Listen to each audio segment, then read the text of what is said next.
இப்பொழுதும் நாம் அனைவரும் நமக்கு கர்த்தர் கொடுக்கிற வார்த்தையை மன்னாவுக்காக நம்ம தேவனை நோக்கி நம்ம பார்க்கலாம். ஆண்டவரே உம்மை ஸ்தோத்திரிக்கிறோம் கர்த்தாவே, தகப்பனே, ஏசப்பா. உம்முடைய வார்த்தைகள் ஆண்டவரே அப்பா, இருபுறமும் கருக்குள்ள பட்டயம் ஆண்டவரே. அந்த பட்டயம் ஆண்டவரே அப்பா, எங்களையும் கணுக்களையும் மூனையும் வந்து உருவ குத்தி பிரிக்கிறது தகப்பனே.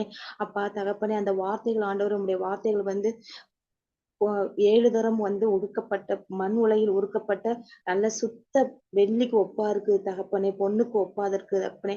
அந்த வார்த்தைகள் எங்கள் இருதயங்களில் தகப்பனே ஏசப்பா செயல்படட்டும் ஆண்டவரே. உம்முடைய ஆவி எங்களுக்குள் வரட்டும் ஆண்டவரே. எல்லாருக்கும் ஆண்டவர் இந்த வார்த்தைகள் பிரயோஜனமாய் இருக்க தேவரே நீங்க கிருபை பாராட்டும்படியாய் செபிக்கிறோம் ஆண்டவரே. அப்பா தகப்பனே, நீ பேசுகிறவர் நீங்கள் அல்ல, உங்களுக்குள் இருந்து பரிசுத்த ஆவியானவர் பேசுவார் என்கிற வார்த்தையின்படி தகப்பனே ஏசப்பா, இந்த வார்த்தைகள் நாங்கள் பேசுகிறோம் ஆண்டவரே. கர்த்தருடைய ஆவியானவர் பலப்படுத்தும்படியாய் செபிக்கிறேன். மீட்பரும் இரட்சகருமாய் இயேசு கிறிஸ்து மூலம் செபிக்கிறேன் எங்கள் ஜீவனுள்ள நல்ல பிதாவே.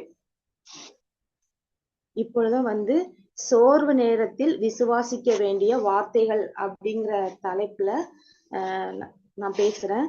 இப்போ நம்ம கிறிஸ்தவர்களா இருந்தாலும் நிறைய விஷயத்துல வந்து புறம்பான கர்த்தருடைய வார்த்தையை வந்து நம்ம ஏற்றுக்கொள்வோம்.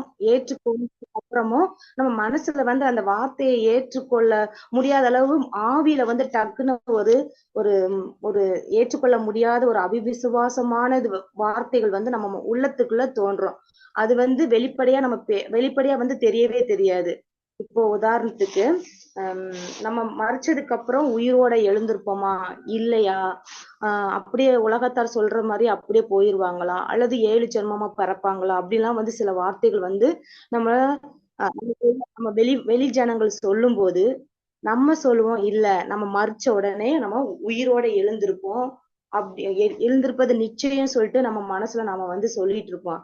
ஆனா அப்படி சொல்லிட்டு இருக்கும்போது அவங்க சொல்றது கரெக்டா இருக்குமோ, ஒருவேளை நம்ம மறிச்சதுக்கு அப்புறம் எழுந்திருக்கவே மாட்டோமோ அப்படின்னு சொல்லிட்டு நம்ம மனசுக்குள்ள அப்படியே ஒரு தயக்கம் வந்ததுன்னா, கர்த்தருடைய வார்த்தை சொல்லுகிறது மார்க் 12:25 உயிர்த்தெழுதல் இல்லை என்று விசுவாசிக்கிற சதுசேயர் வந்து ஆண்டவரிடத்துல கேக்குறாங்க.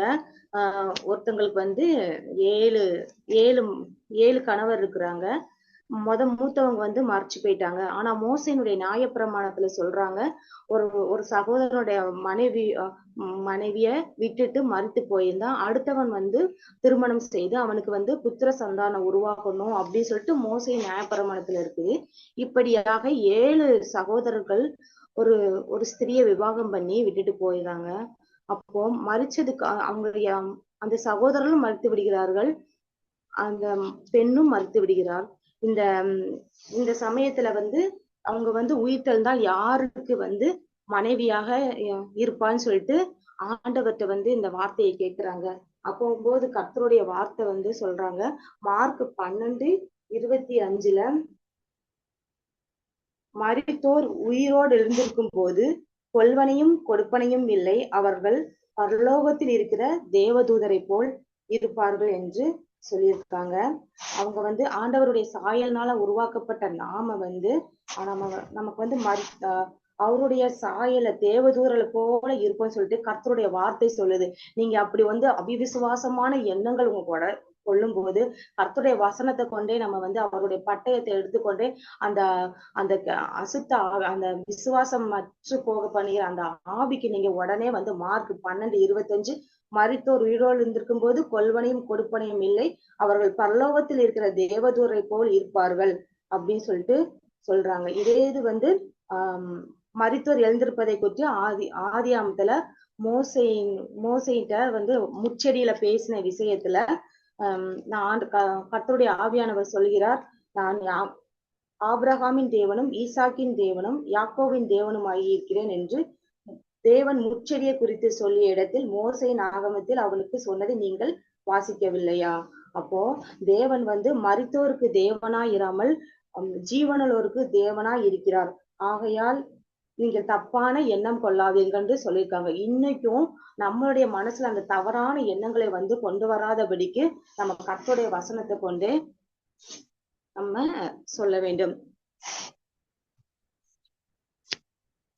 இதே போல வந்து தேவன் வந்து நாயின் ஒரு ஏழை விதவையின் மகளை எழுப்பியிருக்கிறாரு. அவங்க மறிச்சு அடக்கம் பண்ணுவதற்காக பாடையில கொண்டு போகும்போது கர்த்தர் வந்து அந்த ஏழை விதவை அழுதுட்டு வர்றதை பார்த்து அவங்க மேல மனதுருகி அந்த நாயினூர் விதவையினுடைய மகனை வந்து கர்த்தர் எழுப்புகிறார். இது நமக்கு ஒரு சாட்சி. அப்புறம் மரித்து 4 நாள் ஆகி நாறி போன லாசருவை வந்து எழுப்புகிறார். சகோதரி கூட கல்லை புரட்டும் போது சொல்றாங்க, கல்லை புரட்டாதீங்க, அது மரித்து 4 நாள் ஆயிடுச்சு, நாறி போகும் சொல்றாங்க. ஆனால் கர்த்தர் வந்து அவங்களுடைய கண்களுக்கு முன்பாக லாசருவே வெளியே வா என்று ஒரு வார்த்தை சொன்ன மாத்திரத்திலே லாசரு வந்து வெளியில வர்றாங்க. அதே போல மரித்த சிறுபெண்ணை வந்து கர்த்தராகி ஆண்டவர் வந்து தலித்தாகுமி, சிறுபெண்ணே எழுந்திரு அப்படின்னு சொல்லிட்டு எழுப்புறாரு. அப்புறம் எலிசாவின் கல்லறையில மரித்த சடலத்தை அவங்க போட்டுட்டு போகும்போது அந்த பிரேதம் அவங்களோட கல்லறையில பட்ட உடனே அந்த ஆவி வந்து உயிர்த்து அவங்க வந்து அந்த பிணம் வந்து உயிரடைஞ்சிச்சான். அப்போ உயிர்த்தெழுதல் வந்து நிச்சயமாகவே நமக்கு இருக்குது. அதே போல சூனேமியால் மகன் வந்து உயிரோடு எழுந்திருக்கிறாங்க. சூனேமியால் மகன் வந்து மரித்த உடனே அவங்க வந்து அவங்க அந்த சிறுபையன் வந்து எழுப்பப்பட்டதை நம்ம வந்து வாசிக்கிறோம். அதே மாதிரியா அப்போஸ்தலர் 9ஆம் அதிகாரத்துல தொற்கால் தபித்தாள் அவங்க மரணம் அடைஞ்சாங்க. அவங்க உயிரோடு இருக்கும்போது நிறைய தான தர்மங்கள் பண்ணி மத்தவங்களுக்கு எல்லாம் ட்ரெஸ் எல்லாம் அவங்க வந்து செஞ்சு கொடுப்பாங்களாம். அவங்களோட நன்மைகள் எல்லாம் பத்தி அவங்க வந்து பேசிட்டு இருக்காங்க. அப்போ மறிச்சு அவங்கள குளிப்பாட்டி மேல் வீட்டு அறையில வந்து கிடத்திருந்தாங்களாம். அப்போ வந்து பேதுரு வந்து முழங்கால் படியிட்டு ஜெபம் பண்ணி தபித்தாலே எழுந்திரு என்று சொன்னார். தபித்தால் உயிரோடு எழுந்திருந்தாங்களாம். அதே மாதிரியா அப்போஸ்தலர் 20:9ஆம் வசனத்துல வந்து பவுல் வந்து அன்னைக்கு அந்த ஊர்ல இருக்கிறாரு. அந்த ஊர்ல இருந்துட்டு அந்த மறுநாள் வந்து அடுத்த ஊருக்கு அவங்க போய் கர்த்தருடைய வார்த்தையை கொடுக்கணும். அதனால அவங்க வந்து நடு ராத்திரி வரைக்கும் அவங்க வந்து பிரசங்கம் பண்ணிட்டு இருந்தாங்களாம். அப்போ அந்த நடு ராத்திரியில பிரசங்கம் பண்ணிட்டு இருக்கும்போது ஒரு வாலிபன் ஐத்தியுங்கிற வாலிபனுக்கு அவங்களுக்கு ரொம்ப தூக்கம் வந்ததுனால மேல 3வது மாடியில இருந்து கீழே விழுந்து அவங்க வந்து மரித்தவனா எடுக்கப்பட்டான் என்று அந்த வார்த்தை சொல்கிறது. அப்பொழுது பவுல் அவன் மேல் விழுந்து அவனை அணைத்து கொண்டாராம். அவன் உயிருள்ளவனாக காணப்பட்டான் என்று அதுல வந்து வாசிக்கிறோம். இப்படி நம்ம வந்து பழைய ஏற்பாட்டின் காலத்திலும் புதிய ஏற்பாட்டின் காலத்திலும் நம்மளுடைய உயிரோடு எழுந்திருப்பதை பற்றி நம்ம ஆவியானவர் நமக்கு தெளிவாக நமக்கு சுட்டி காட்டுகிறார். இப்பொழுதும் எசேக்கியேல் 37ஆம் அதிகாரத்துல நம்ம எடுத்துக்கிட்டோம்னா அங்க எசேக்கியேல வந்து எலும்புகள் நிறைந்த பள்ளத்தாக்குல வந்து அவங்கள வந்து சுற்றி நடக்க பண்றாங்க. அந்த பள்ளத்தாக்கு எசேக்கியேல் 37ஆம் அதிகாரம் 5, 6.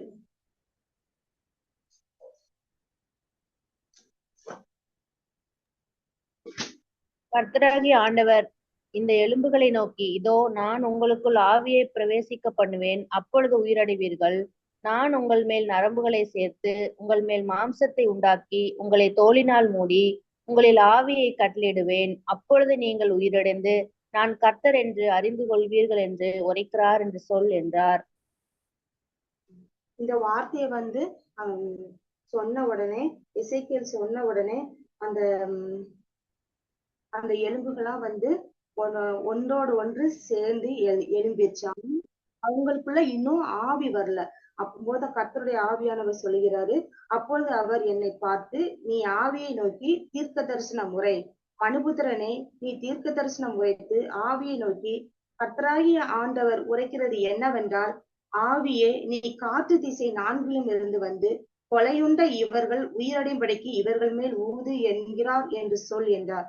கர்த்தருடைய வார்த்தை அவ்வளவு வல்லமை உள்ளது. காற்று திசையிலிருந்து 4ஆம் திசையிலிருந்து அந்த ஆவி வந்து அவங்க மேல வந்து அமரும்படி நீ வந்து தீர்க்க தரிசனம் உரை சொன்ன போது அவர் எசேக்கியேல் சொன்ன போது அப்போ அவங்க வந்து ஆவி அவர்களுக்குள் பிரவேசிக்க அவர்கள் உயிரிழந்து காலொன்றி மகா சேனையாய் நின்றார்கள் என்று வேதத்துல வாசிக்கிறோம். இப்பொழுதும்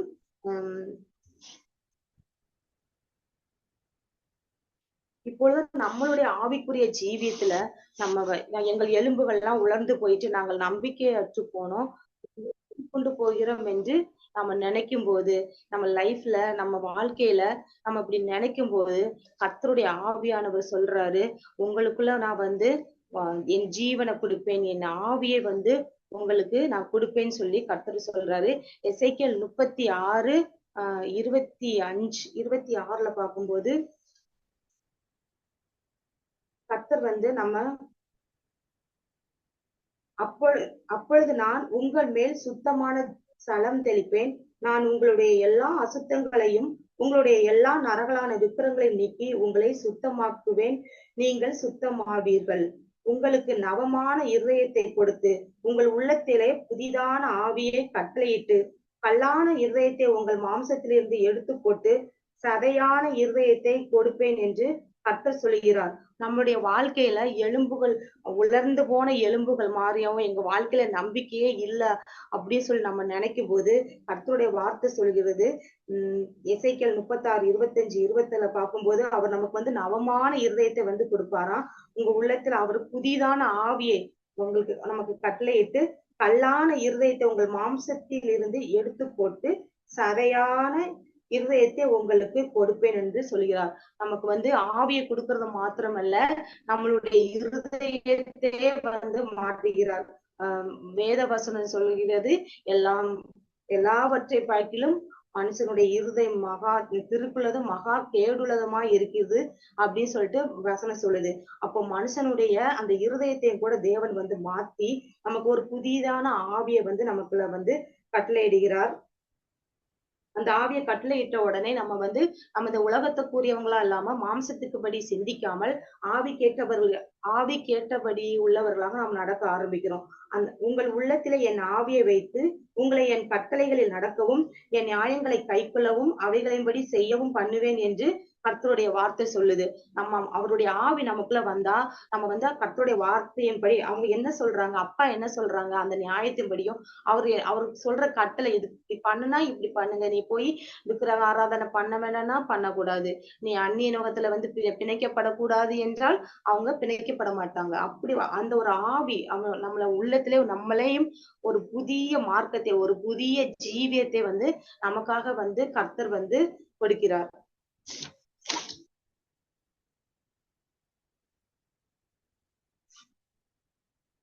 அப்போ அந்த ஆவியை கொடுத்துக்கிட்டு ஆண்டவர் சொல்றார், நீங்கள் என் ஜனமாய் இருப்பீர்கள், நான் உங்கள் தேவனாய் இருப்பேன் என்று கர்த்தருடைய வார்த்தை சொல்கிறது. 28வது வசனத்துல நீங்கள் என் ஜனமாய் இருப்பீர்கள், நான் உங்கள் தேவனாய் இருப்பேன் அப்படின்னு சொல்றாரு. நமக்கு வந்து மற்றவங்களை விட நம்ம உறவுகளை விட கர்த்தரே நமக்கு வந்து தேவனாக நம்மோட வந்து உறவாடுகிற தேவனாக நம்மளுடைய எல்லா சமயத்துல நம்மோட கூட இருக்கிற தகப்பனாக வந்து நம்மளுடைய தேவனாகிய கர்த்தர் இருக்கிறார். இப்போ அந்த ஆவி வந்து பரிசுத்த ஆவியானவர், அந்த பரிசுத்த ஆவியானவர் வந்து நமக்குள்ள வரும்போது அப்போஸ்தலர் 1:8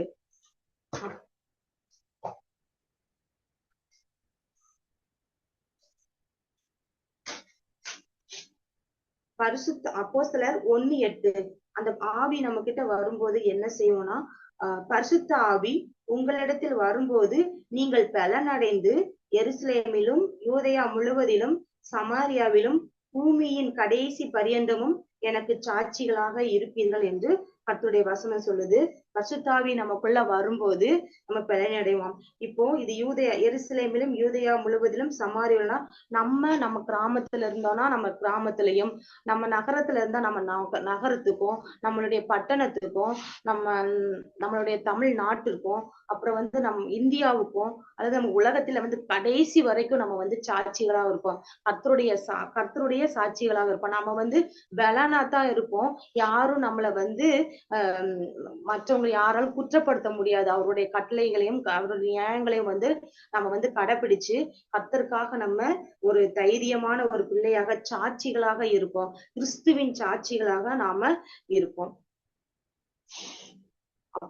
அப்போஸ்தலர் 44 வேதம் சொல்லுது,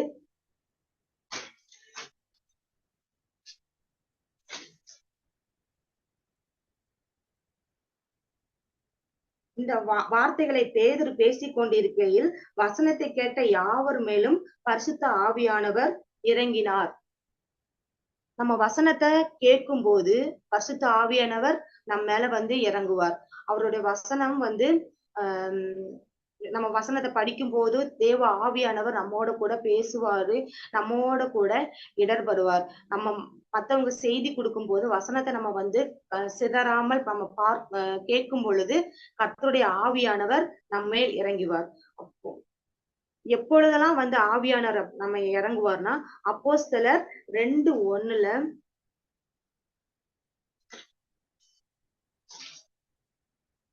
பெந்தைக்கோஸ்தே என்னும் நாள் வந்தபோது அவர்கள் எல்லாரும் ஒருமனப்பட்டு ஓரிடத்தில் கூடி வந்தார்கள். அப்பொழுது பலத்த காற்று அடிக்கிற முழக்கம் போல வானத்திலிருந்து சடிதியா ஒரு முழக்கம் உண்டாகி அவர்கள் உட்கார்ந்திருந்த வீடு முழுவதும் நிரப்பிற்று. அல்லாமலும் அக்னிமயமான நாவுகள் போல பிரிந்திருக்கும் நாவுகள் அவர்களுக்கு காணப்பட்டு அவர்கள் ஒவ்வொரு மேலும் வந்து அமர்ந்தது. அவர்கள் எல்லாரும் பரிசுத்த ஆவியாலே நிரப்பப்பட்டு ஆவியானவர் தங்களுக்கு தந்தளின வரத்தின்படியே வெவ்வேறு பாஷைகளை பேச தொடங்கினார்கள். இப்போ நம்ம எப்போ வந்தா ஒருமனப்பட்டு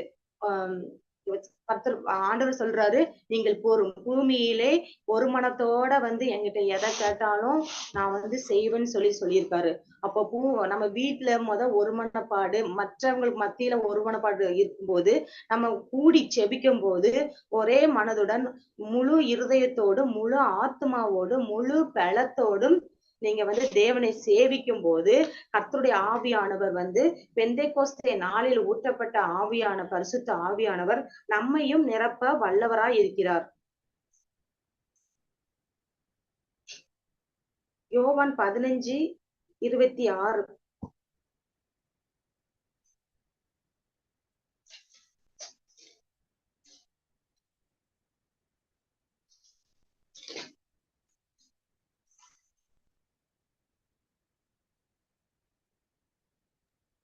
முகாந்திரம் இல்லாமல் என்னை பகைத்தார்கள் என்று அவர்களுடைய வேதத்தில் எழுதியிருக்கிற வாக்கியம் நிறைவேறும்படிக்கு இப்படி ஆயிற்று. 26 பிதாவினிடத்திலிருந்து நான் உங்களுக்கு அனுப்ப போகிறவரும் பிதாவினிடத்திலிருந்து புறப்பட்டு வருவருமாகிய சத்திய ஆவியான தேற்றளவானன் வரும்போது அவர் என்னை குறித்து சாட்சி கொடுப்பார் அப்படின்னு சொல்லி கர்த்தர் சொல்றாரு. அப்போ ஆவியானவர் ஏசப்பா சொன்னாங்க, நான்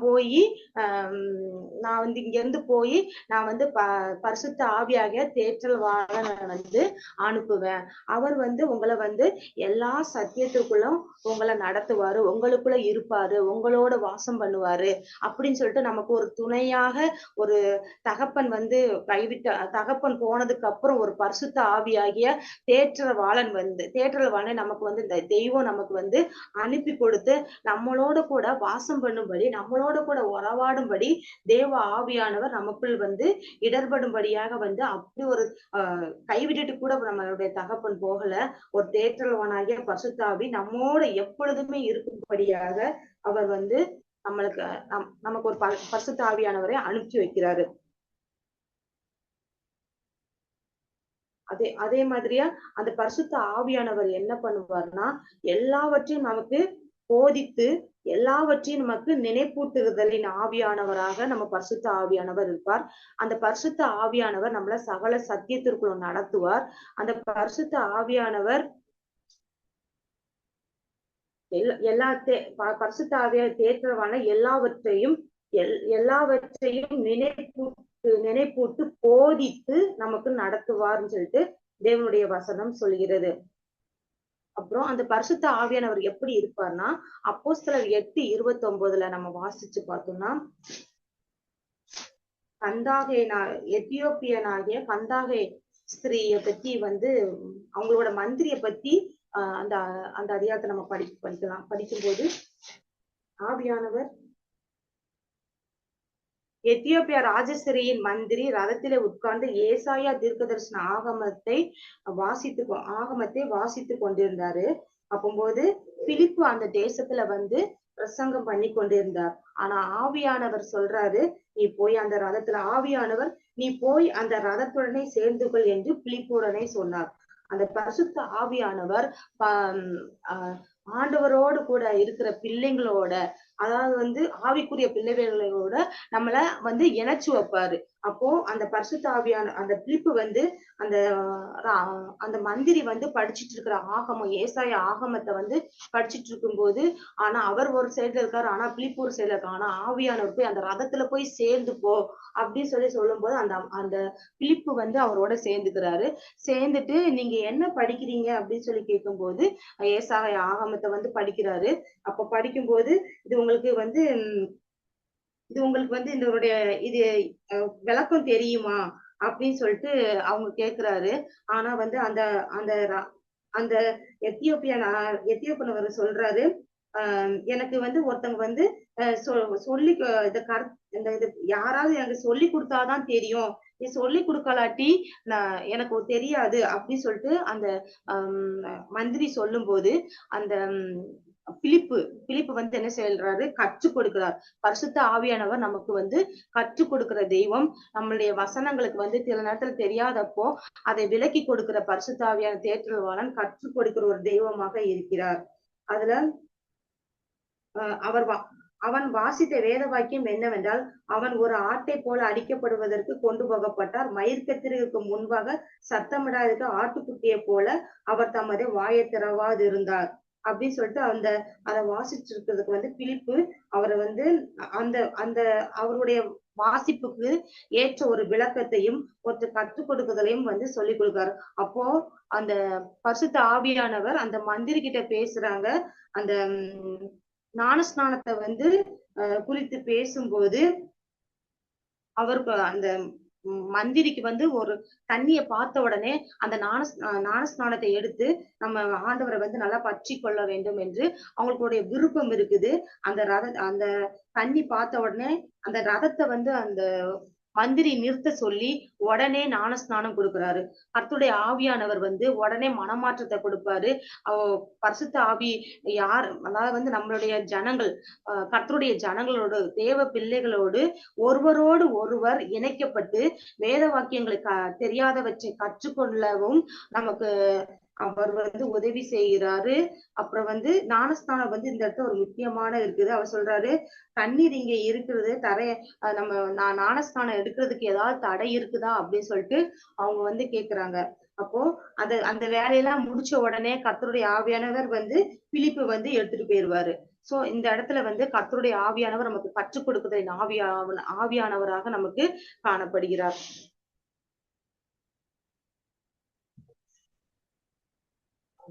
ரோமர் 8:5-6 நம்ம பார்த்தோம்னா,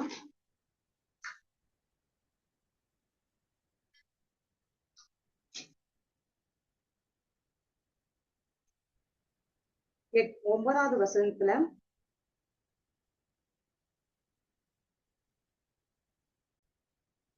4வது வசனம், மாம்சத்தின்படி நடவாமல் ஆவின்படி நடக்கிற நம்மிடத்தில் நியாயப்பிரமாண நீதி நிறைவேற்றும்படிக்கே அப்படி செய்கிறார்.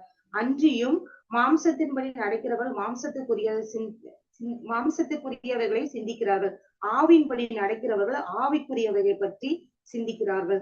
மாம்ச சிந்தை மரணம், ஆவியின் சிந்தையோ ஜீவனும் சமாதானமுமாய் இருக்கிறது. இப்போ நம்ம வந்து நம்மள்கிட்ட வந்து பரிசுத்த ஆவியானவர் இருந்தானா நம்ம வந்து மாம்சத்துக்குரியவரை பற்றி சிந்திக்கவே மாட்டோம். இந்த உலகத்துக்குரிய காரியங்களை பற்றி நம்ம வந்து சிந்திக்காம தேவனுக்குரியவைகளை பற்றியும் தேவனுக்கு அடுத்த காரியங்களை பற்றியும் நாம வந்து சிந்தித்து கொண்டிருக்கோம். மாம்ச சிந்தை தேவனுக்கு விரோதமான பகை. அது தேவனுடைய நியாயப்பிரமாணத்துக்கு கீழ்ப்படிய கூடாமலும் இருக்கிறது. மாம்சத்துக்குட்பட்டவர்கள் தேவனுக்கு பிரியமா இருக்க மாட்டார்கள். தேவனுடைய ஆவி உங்கள் வாசமாய் இருந்தால் நீங்கள் மாம்சத்துக்கு உட்பட்டவராய் இராமல் ஆவிக்கு உட்பட்டவர்களாய் இருப்பீர்கள். கிறிஸ்துவின் ஆவி இல்லாதவன் அவருடையவர் அல்ல. அந்த பரிசுத்த ஆவியானவர் நமக்குள்ள இல்லைன்னா நம்ம வந்து கர்த்தருடைய பிள்ளைகளும் இல்ல. நம்ம நம்ம எப்பயுமே வந்து தேவனுடைய ஆவி நமக்குள் வாசமா இருக்கிறதுனால நம்ம வந்து தேவனுக்கு உரிய பிள்ளைகளாகவே நாம வந்து இருக்கிறோம். ரோமர் 8:13 மாம்சத்தின்படி பிழைத்தால் சாவீர்கள், ஆவியினாலே சரீரத்தின் செய்கைகளை அழித்தால் பிழைப்பீர்கள் என்று கர்த்தருடைய வார்த்தை சொல்கிறது. ரோமர் 8:27 ஆவியானவர் தேவனுடைய சித்தத்தின்படியே பரிசுத்தவான்களுக்காக வேண்டுதல் செய்கிறபடியால் இருதயங்களை ஆராய்ந்து பார்க்கிறவர் ஆவியின் சிந்தை இன்னதென்று அறிவார். இப்போ பரிசுத்த ஆவியானவர் நம்ம வந்து ஒரு ஒரு இக்கட்டான சூழ்நிலையில் நம்ம இருக்கும்போது தேவ ஆவியானவர் நமக்காக பிதாவினிடத்தில் பரிந்து பேசுகிற தேவ ஆவியானவராக இருக்கிறார். அந்தபடியே ஆவியானவர் நமது பலவீனங்களில் நமக்கு உதவி செய்கிறார். நாம் ஏற்றபடி வேண்டிக் கொள்ள வேண்டியது என்னதென்று அறியாமல் இருக்கிறபடியால் ஆவியானவர் தாமே வாக்கு கடங்காத பெருமூச்சுகளோடு நமக்காக வேண்டுதல் செய்கிறார். அந்த ஆவியானவர் வந்து இப்போ நம்ம பெருமூச்சுனா நம்ம ஜெபமே ஒரு கஷ்டமான நம்மளால தாங்கிக் கொள்ள முடியாத ஒரு சூழ்நிலை, கஷ்டம் வந்திருக்கு, நம்மளால ஜெபிக்கவே முடியாது. நமக்கான ஒரு மனசுல வாயில கூட வந்து வார்த்தையே வராது. ஆனா மனசுக்குள்ள வந்து ஒரு ஏக்கம், ஒரு கலக்கம், ஒரு பெருமூச்சு அப்படி அப்படி அந்த சமயத்துல இருக்கும் போது கூட அந்த பரிசுத்த ஆவியானவர் நம்மளோட பெருமூச்சுகளை வந்து கேட்டு நமக்காக அவர் வந்து ஆவியானவர் தாமே வாக்கு கடங்காத பெருமூச்சுகளோடு நமக்காக பிதாவினிடத்தில் வேண்டுதல் செய்கிற ஒரு தகப்பனாக அவர் வந்து இருக்கிறார்.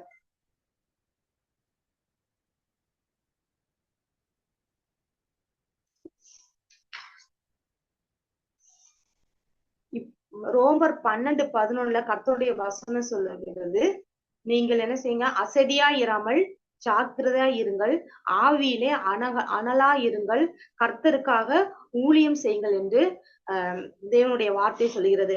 அந்த ஆவியில வந்து என்னைக்குமே நமக்கு வந்து அசதிகள் வரவே கூடாது. ஆவியில வந்து அனலா இருக்கணும்னு சொல்லிட்டு கர்த்தருடைய வார்த்தை சொல்லுது. அப்புறம் கர்த்தருக்காக ஊழியம் செய்யணும்னு சொல்லிட்டு தேவனுடைய வார்த்தை வந்து நமக்காக கற்றுக் கொடுக்கிறது. அசதி வந்து நம்மளுடைய ஜீவியத்துல வந்து நிறைய இடத்துல நம்ம வந்து ஃபெயில் ஆயிருவோம் அசதியா இருந்தா. அதனால வந்து நம்ம எப்பொழுதுமே வந்து விழித்திருக்கணும். ஆவில எப்பொழுதுமே அனலா இருக்கணும். நம்ம ஆவில வந்து சோர்ந்து நம்ம போகவே கூடாது. அவருடைய அந்த ஆவி வந்து அவருடைய வசனத்தின் மூலமாக வந்து நம்ம வார்த்தைகளை வந்து நம்ம இருதயத்துல வந்து பேசிக்கிட்டோ இருக்கும்போது அந்த தேவ ஆவியானவர் நமக்குள்ள ஒரு அனலாக நம்முடைய இதுல வந்து நம்ம இருதயத்துல வந்து வாசம் செய்கிறார். அந்த பரிசுத்த ஆவியானவர் நம்முடைய நாமளே தேவாலயம். நம்முடைய தேவ ஆலயத்துல அந்த ஆவியானவர் உலாவும் போது நமக்குள்ள ஒரு தேவ பலன் வந்து நமக்குள்ள இருக்கும். 1 யோவான் 4:2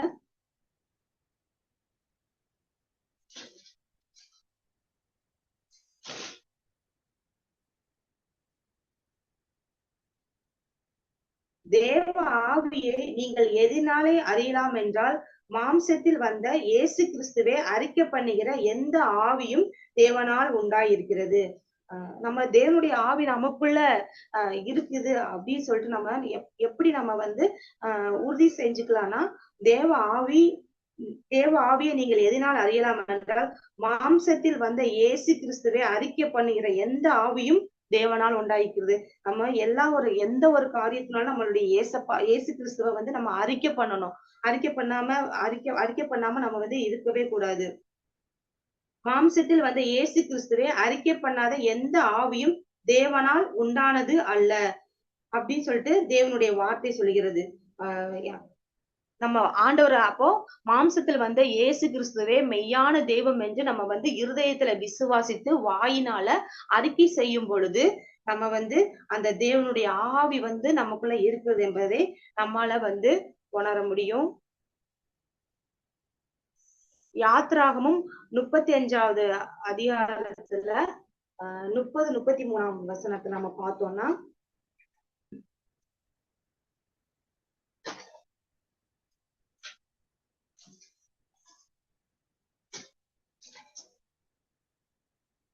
கர்த்தர் வந்து ஊரின் மகனான 30வது வசனம் யாத்திராகும் 35:30 இருந்து படிச்சு பார்த்தோம்னா பெசேலேல வந்து பேர் சொல்லி அழைக்கிறாரு. அழைத்து அவன் விசித்திரமான வேலைகளை யோசித்து செய்யவும், பொன்னிலும் வெள்ளியிலும் வெண்கலத்திலும் வேலை செய்யவும், ரத்தினங்களையும் முத்திரை வெட்டாக வெட்டி பதிக்கவும், மரத்தில் சித்திர வேலை செய்து சகலவித வினோதமான வேலைகளை செய்யவும் அவனுக்கு ஞானத்தையும் புத்தியையும் அறிவையும் அருளி அவன் சகலவித வேலைகளையும் செய்யும்படி தேவ ஆவியினாலே அவரே நிரப்பினார். அகோலிபாவையும் அப்படிதான் தேவ ஆவியான நடக்கிறார். நமக்கு வந்து நம்ம தேவ ஆவியானவர் வந்து நம்மளுடைய வேலை செய்கிற வேலை, அப்ப கர்த்தருடைய ஊழியத்தை செய்யும் போது கூட ஒரு ஒரு ஒரு இப்படிதான் செய்யணும், இந்த வரமுறைக்குள்ளதான் செய்யணும் அப்படின்னு சொல்லிட்டு ஊழிய பாதையில ஆகட்டும், நம்மளுடைய இங்க அவுட் சைட்ல ஆகட்டும், தேவன் வந்து மற்றவங்களுக்கு முன்னாடி நமக்கு வந்து ஒரு மத்தவங்க செய்யக்கூடாத செயலை கூட கர்த்தருடைய ஆவியானவர் நமக்குள்ள இருந்து நம்ம வந்து வேலையை செய்யறதுக்குள்ள ஞானத்தையும் புத்தியையும் தெளிந்த அறிவையும் நமக்குள்ள வந்து தேவ ஆவியானவர் நமக்குள்ள நிரப்புகிறார்.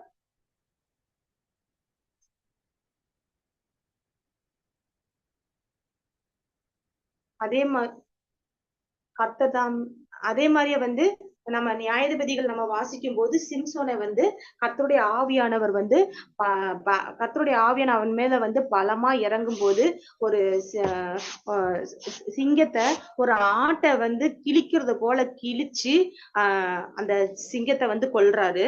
அதே மாதிரியா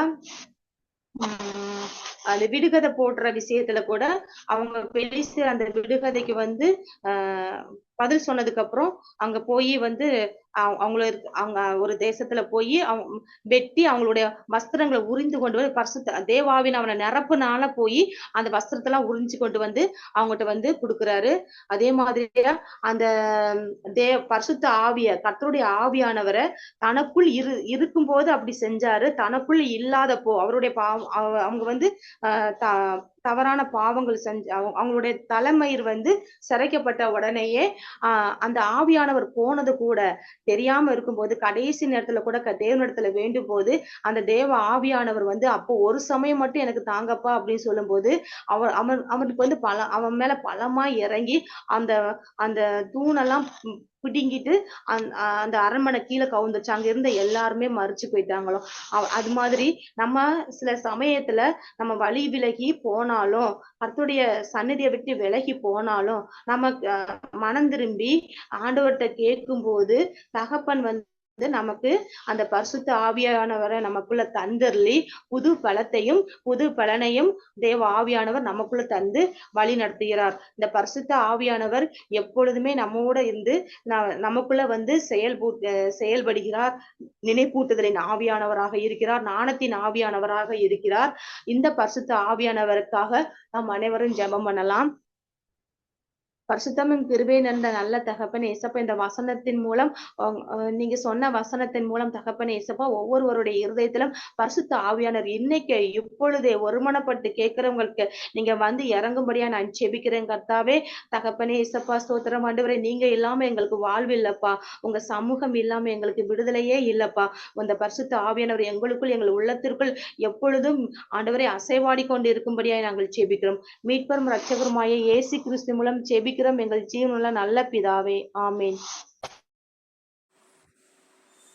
Amen. Amen. Praise the Lord.